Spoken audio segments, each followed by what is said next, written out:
તમારું શુભ નામ? કાંતાબેન. આ કયું ગામ? પ્રત્યા. બરાબર. તમારી ઉંમર કેટલી?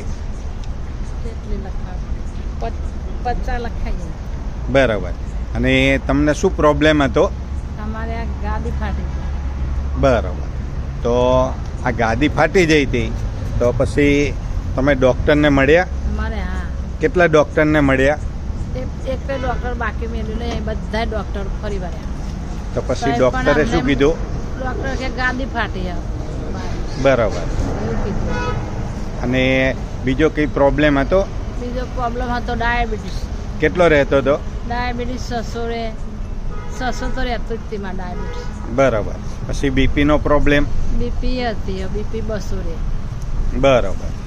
અને આટલા બધા ડૉક્ટરને મળ્યા પછી એ બધા ડૉક્ટરે શું કીધું કે હવે કંઈ આમાં ઘેર બેઠા સેવા કરો એવું?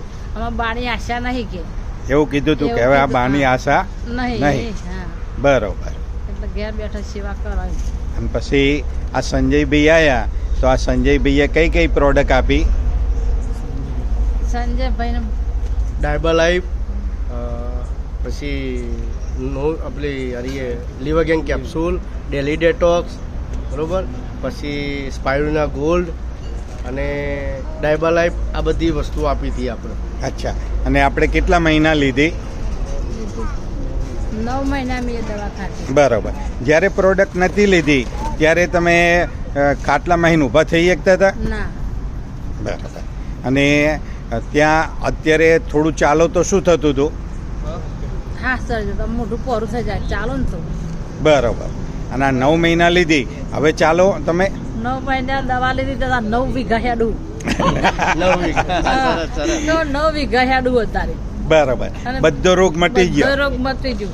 અત્યારે આખા ગંડું કામ કરવાનું, ખેતરનું કરવાનું, તો બધું કામ કરવાનું. બરાબર. હવે અત્યારે કોઈ તકલીફ નહીં? કશી તકલીફ નહીં અત્યારે. બરાબર. તો જેને બીજાને આવી તકલીફ હોય એમને આવી પ્રોડક્ટ લેવી જોઈએ. લેવી જોઈએ. ઓકે. તો તમે સમય આપ્યો એ બદલ તમારો ખૂબ ખૂબ આભાર. જય હિન્દ, જય માય લાઈફસ્ટાઈલ.